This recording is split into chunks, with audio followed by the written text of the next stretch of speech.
আজকের নতুন ভিডিওতে সবাইকে স্বাগত জানাচ্ছি। আজকে আমরা মূলত জানবো সরকার যে ব্যাংক খাত পুনরুদ্ধারে 40,000 কোটি টাকা সহায়তা দিয়েছে সেই বিষয়ে বিস্তারিত। এটি সম্মিলিত 5টি ব্যাংক গ্রাহক সহ দুর্বল ব্যাংকের গ্রাহকদের জন্য দারুণ সুখবর হতে চলেছে। কেননা এই 5টি ব্যাংক সহ অন্যান্য যে দুর্বল ব্যাংকগুলো আছে সেই ব্যাংকগুলো পুনরুদ্ধার করার জন্য সরকার তৎপর হয়ে আছেন এবং কোন ব্যাংকগুলো মূলত কত টাকা সহায়তা পাবে এই সংক্রান্ত বিস্তারিত তথ্য থাকবে আজকের ভিডিওতে। তাহলে শুরু করা যাক। আপনারা স্ক্রিনে দেখতে পাচ্ছেন সমকাল নামক একটি পত্রিকার প্রতিবেদনের শিরোনামে যেমনটি বলা হচ্ছে, ব্যাংক খাত পুনরুদ্ধারে 40,000 কোটি টাকা দেওয়া হয়েছে। আমরা পত্রিকার সম্পূর্ণ তথ্যগুলো আমরা দেখে নিচ্ছি। বিগত রাজনৈতিক সরকারের সময়ের অনিয়ম জালিয়াতির কারণে দুর্বল হওয়া ব্যাংক এবং আর্থিক প্রতিষ্ঠান পুনরুদ্ধারে চলতি বছর 40,000 কোটি টাকা বরাদ্দ রেখেছে সরকার। এর মধ্যে দুর্বল 5টি ব্যাংক একীভূতকরণে 20,000 কোটি টাকা এবং এর মধ্যে দুর্বল 5টি ব্যাংক একীভূতকরণে 20,000 কোটি টাকা এর মধ্যে দেওয়া হয়েছে। কয়েকটি আর্থিক প্রতিষ্ঠানে আমানতকারীর অর্থ ফেরত সহ দুর্বল ব্যাংকের পুনঃমূলধনীকরণে আরও 20,000 কোটি টাকা আলাদা রাখা হয়েছে বলে জানা গেছে। অর্থমন্ত্রী তার বাজেট বক্তৃতায় বলেছেন, দুর্বল ব্যাংকের পুনঃমূলধনীকরণের জন্য চলতি অর্থবছর সরকার প্রায় 40,000 কোটি টাকা ব্যয় করছে। আমানতকারীদের অর্থ ফেরত দেওয়ার লক্ষ্যে ব্যাংক পুনর্গঠনের উদ্যোগ নেওয়া হয়েছে। বিদেশে পাচার হওয়া অর্থ ফেরত আনতে কার্যকর পদক্ষেপ বা উদ্যোগ নেওয়া হয়েছে। ব্যাংক কার্যক্রম পরিচালনায় রাজনৈতিক নিয়োগ এবং হস্তক্ষেপ বন্ধ করা হয়েছে। পারিবারিক প্রভাব মুক্ত করার জন্য আইনে প্রয়োজনীয় সংশোধন আনা হচ্ছে। ব্যাংকিং খাতে আন্তর্জাতিক মানদণ্ড ভিত্তিক ঝুঁকি ব্যবস্থাপনা, মূলধন পর্যাপ্ততা এবং কর্পোরেট সুশাসন নিশ্চিত হবে যাতে আর্থিক প্রতিষ্ঠানগুলো দীর্ঘমেয়াদী, স্থিতিশীল এবং প্রতিযোগিতামূলক হয়ে উঠতে পারে। জানা গেছে, আওয়ামী লীগের সময়ে অনিয়ম জালিয়াতিতে খারাপ হওয়া অবস্থায় 5টি ইসলামী ব্যাংক অর্থাৎ সম্মিলিত ইসলামী ব্যাংক প্রতিষ্ঠা করা হয়।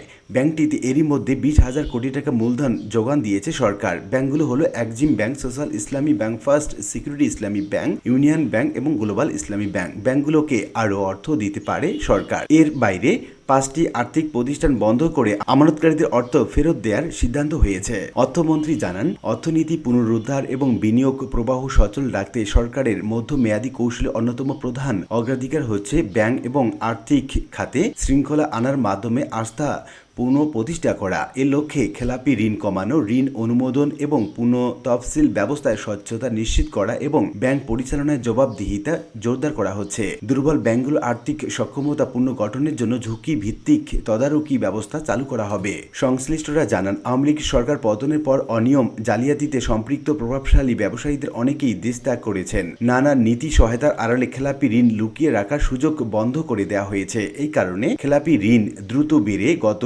মার্চ শেষে 5,88,704 কোটি টাকা হয়েছে, যা মোট ঋণের 32.26%। অবশ্য গত সেপ্টেম্বর শেষে খেলাপি ঋণ ছিল 6,44,515 কোটি টাকা, যা ছিল 35.73%। তবে বিশেষ নীতি সহায়তা আদায় জোরদার সহ বিভিন্ন উপায়ে বছরের শেষ প্রান্তিকে খেলাপি ঋণ কমিয়ে আনতে 5,57,217 কোটি টাকায় নামানো হবে। 5,57,217 কোটি টাকায় নামানো হয়। অর্থমন্ত্রী বাজেট বক্তৃতায় আরো বলেন, আর্থিক অন্তর্ভুক্তির পরিধি বাড়িয়ে নারী, তরুণ উদ্যোক্তা এবং প্রান্তিক জনগোষ্ঠীর জন্য অর্থায়নের সুযোগ সম্প্রসারণ করা হবে। সরকার দেশের অর্থনীতি পুনর্গঠনের অংশ হিসাবে একটি আধুনিক, শক্তিশালী এবং টেকসই আর্থিক ব্যবস্থা গড়ে তোলার লক্ষ্যে ব্যাংক এবং পুঁজিবাজার খাতে কাঠামোগত সংস্কার বাস্তবায়নে বদ্ধপরিকর। বর্তমান ঋণ ভিত্তিক অর্থনীতি থেকে সরে এসে বিনিয়োগ ভিত্তিক অর্থনীতি গড়ে তোলার লক্ষ্যে সরকার কাজ করছে।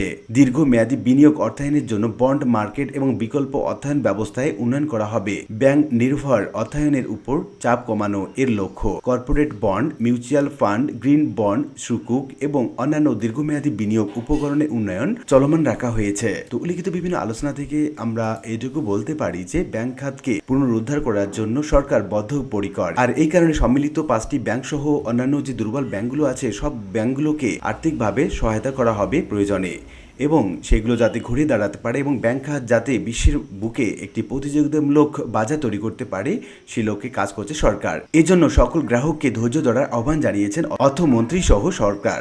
আশা করি বিষয়টি বুঝতে পেরেছেন। আর আজকে ভিডিওটি এ পর্যন্ত। ভিডিওটি ভালো লাগলে লাইক, কমেন্ট করতে ভুলবেন না। দেখা হবে অন্য কোনো ভিডিওতে। সে পর্যন্ত সবাই ভালো থাকবেন। ধন্যবাদ।